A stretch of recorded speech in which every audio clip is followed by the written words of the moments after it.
नमस्कार दोस्तों, किरण की रसोई से में आप सभी का स्वागत है। आज हम शादियों में बनने वाले दाल पकोड़े बनाना सीखेंगे। इसके साथ स्पेशल चटनी बनाना भी सीखेंगे जो बहुत ही टेस्टी और डिलीशियस होंगे। शादियों वाले दाल पकोड़ा बनाने के लिए मैंने 1 कप साबुत चोला लिया है। आप चाहें तो दाल भी ले सकते हैं।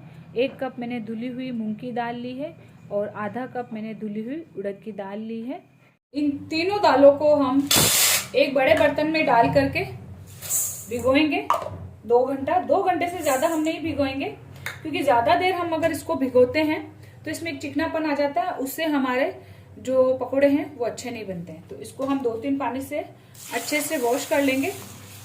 वॉश करने से इस पर जो भी एक्सेस पाउडर है वो हट जाएगा और फिर हम साफ पानी में इसको हम 2 घंटे के लिए भिगोएंगे। तो इसको मैं धो लेती हूँ। अब इसको ढक करके हम 2 घंटे के लिए छोड़ देते हैं। तो 2 घंटे हो गए। हमारी दाल जो है काफी अच्छी भीग करके तैयार हो गई है। पानी मैंने इसका हटा दिया है और ये देखिए दाना जो है इसका अच्छे से गल रहा है। और अब इसमें हम इसको मिक्सी जार में जो है बारीक पीसेंगे और पानी जो है कम से कम यूज करेंगे। इसमें पानी कम से कम यूज करने से हमारा जितना सॉफ्ट हमें वड़ा चाहिए वैसा ही बन जाता है। तो इसको मैं थोड़ा थोड़ा करके पीस लेती हूँ। पहला गाला जो पीसूंगी दाल का, इसे मैं बिल्कुल बारीक पीसूंगी। तो आधा बारीक और आधा दरदरा हमें पीसना है इसके लिए। तो अभी जो मैंने दाल पीसी है शुरुआत की, वो मैंने बिल्कुल बारीक पीसी है। इसी तरीके से बारीक पीसनी है। तो आधी दाल हमें बारीक और आधी दाल हमें थोड़ी दरदरी पीसनी है। इससे हमारा जो पकौड़ा बनेगा वो काफी जालीदार स्पंजी बनेगा। और यही ट्रिक जो है हलवाई लोग भी अपनाते हैं। तो देखिए आधा वाला घोल मैंने पतला पीसा है और अब जो पीस रही हूँ बाकी का ये हल्का दरदरा है। और इसमें जो है पानी बिल्कुल कम यूज करते हुए हमें पीसना है। ये देखिए अगर इसमें कुछ साबुत दाल का दाना रह भी जाए तो कोई दिक्कत नहीं है, क्योंकि वो इसमें रखा जाता है, बहुत अच्छा लगता है। तो ये दरदरा वाला पेस्ट भी मैं इसमें मिला देती हूँ। दाल के पकौड़ों के साथ स्पेशल खाई जाने वाली चटनी बनाएंगे, बिल्कुल हलवाई स्टाइल में बनाएंगे जो शादी पार्टी में मिलती है हमें।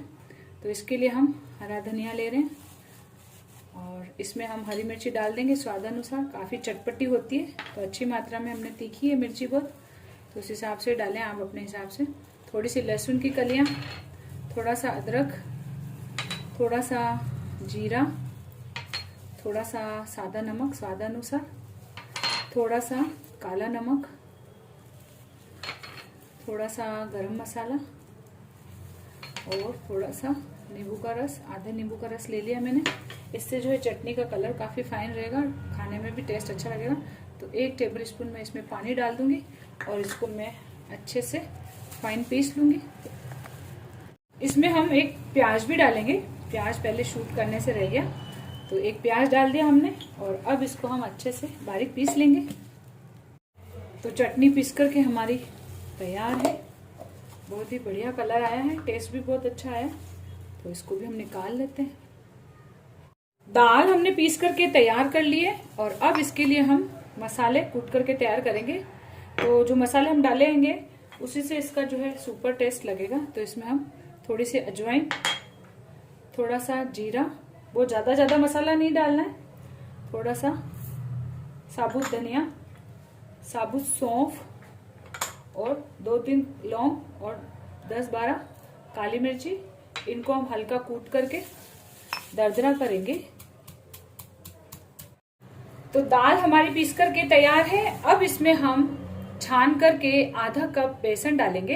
बेसन से जो है इसकी काफी अच्छी बाइंडिंग होगी और बहुत अच्छा टेस्ट आएगा इस दाल के पकौड़ों का। तो इसको मैंने छान लिया है। तो अब इस मिक्सचर को हम पहले अच्छे से फेंट करके खूब अच्छा फ्लफी करेंगे। जितना हम इसको फेंटेंगे, 2 से 3 मिनट तक इसको फेंटेंगे, तो उतना ही स्पंजी और जालीदार हमारा दाल का पकौड़ा बन करके तैयार होगा। तो इसको हम खूब अच्छे से फेंट लेते हैं। फेंटने से खूब अच्छी जाली बनती है हमारे दाल के पकौड़ों में। तो ये आज की रेसिपी की ट्रिक हो गई कि आप दाल को जितना अच्छा फेंटेंगे हल्की हो जाएगी दाल फेंटते फेंटते। और देखिए इसकी थिकनेस ऐसी होनी चाहिए। फिर अगर हमें आवश्यकता होगी तो हल्का सा पानी हम यूज कर सकते हैं। लेकिन हम कम ही पानी इसको यूज़ करते हुए बनाएंगे तो हमारे पकोड़े जो हैं काफ़ी गोल बनेंगे और अच्छे बनेंगे। तो इस दाल को हम फेंट करके हल्का कर लेते हैं। तो दाल फेंट करके देखिए बिल्कुल हल्की हो गई और माप में भी ये ज़्यादा हो गई है, क्योंकि जैसे जैसे फेंटते हैं तो ये हल्की होकर के फूल जाती है दाल। तो ऐसी हमें फुलानी है। अदरक हरी मिर्ची का पेस्ट ऐसे डालेंगे। आधी टीस्पून करीब हम कसूरी मेथी डालेंगे। स्वादानुसार लाल मिर्च पाउडर, थोड़ा सा काला नमक डाल देंगे। खुशबू और टेस्ट दोनों अच्छे देते हैं इससे। 1 चुटकी मीठा सोडा डालेंगे। तो पकोड़े हमारे और क्रंची बने और ऑयली ना बने, इसके लिए हम क्या करेंगे, इसमें हम गरम गरम तेल डालेंगे।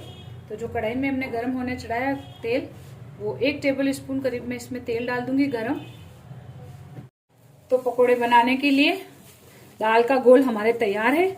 और अब इसको मैं 2 तरीके से बनाना बताऊंगी। और नॉर्मली हाथ से तो बनाते ही हैं, लेकिन 2 ट्रिक और बताने वाली हूँ। तो आइए गरम तेल में हम इनको तलना शुरू करें। तेल हमारा गरम हो गया है। पकोड़ा जो है कैसे बनाएं इसके लिए देखिए, 1 कटोरी में मैंने पानी लिया है और इस पानी में मैंने इस चम्मच को इस तरीके से गीला कर लिया है। और अब इससे हम पकोड़ा गिराएंगे। तो देखिए कितना अच्छा गिरेगा। मीडियम गरम तेल होना चाहिए हमारा। और इससे देखिए और बार बार हम इसको साफ करेंगे हल्का सा पानी में करके। हम जब इससे पकोड़ा गिराएंगे तो देखिए एक साइज के बहुत अच्छे पकोड़े गिरेंगे।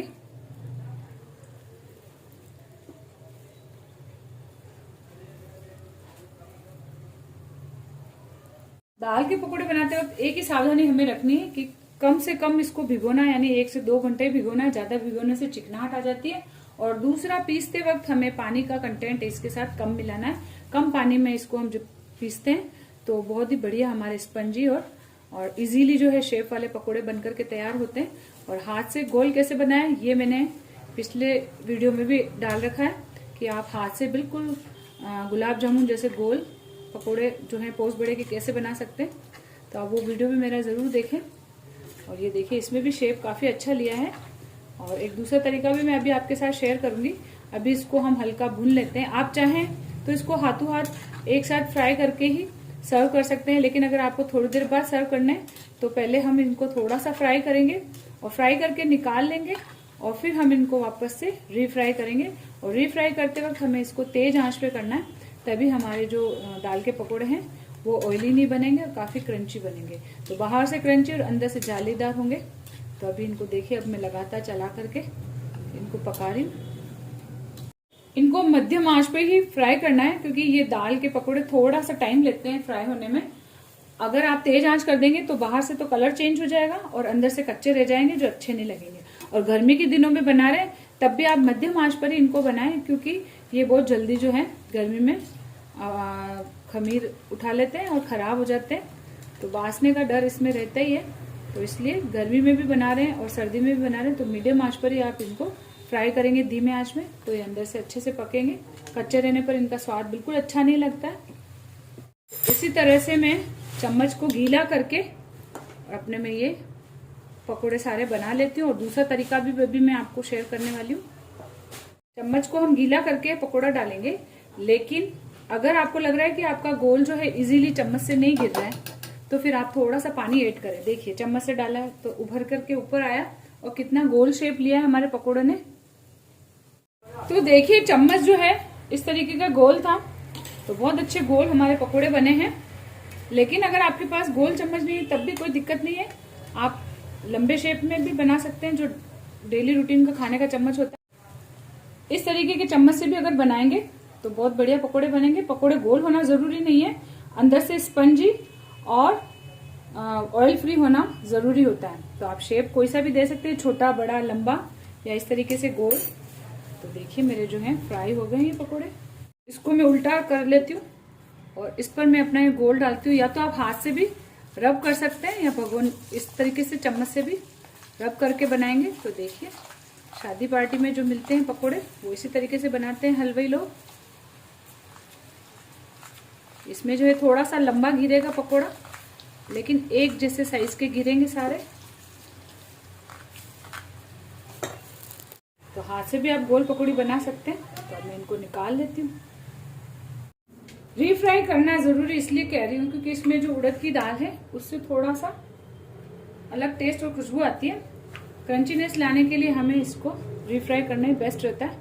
तो देखिए तेज आंच कर दी मैंने, और तेज आंच पे मैंने वापस से अपने सारे पकोड़े डाल दी और इनको मैं 1 से 2 मिनट तेज आंच पर इस तरीके से करूँगी। तो बिल्कुल भी ये तेल नहीं पिएंगे और बिल्कुल ऑयल फ्री हमारे पकोड़े बनकर के तैयार होंगे। तो देखिए हमारे गर्मा गर्म शादी वाले पकोड़े बनकर के तैयार हैं दाल के। और इस पर हमने जो चटनी बनाई है उसे हम थोड़ी सी पतली करके इस तरीके से, आपने देखा होगा हलवाई लोग जो है पतली चटनी रखते हैं, वो इसलिए कि इसमें जो है सोख करने के बाद हमारे पकोड़े भी जो है सॉफ्ट हो जाते हैं और काफ़ी टेस्ट अच्छा आता है चटनी का। तो देखिए इन पकोड़ों पर इस तरीके से हम सर्व करेंगे गर्मा गर्म पकोड़ों पर इस तरीके से चटनी। और इसके साथ स्पेशल जो है हरी मिर्ची भी खाई जाती है, तो हरी मिर्ची भी हम इसमें सर्व करेंगे। तो देखिए हमारे कितने टेस्टी पकोड़े बने हैं, बहुत ही अच्छे। और आप भी इस तरीके से एक बार बना करके ज़रूर देखें और मुझे कमेंट करके ज़रूर बताएं।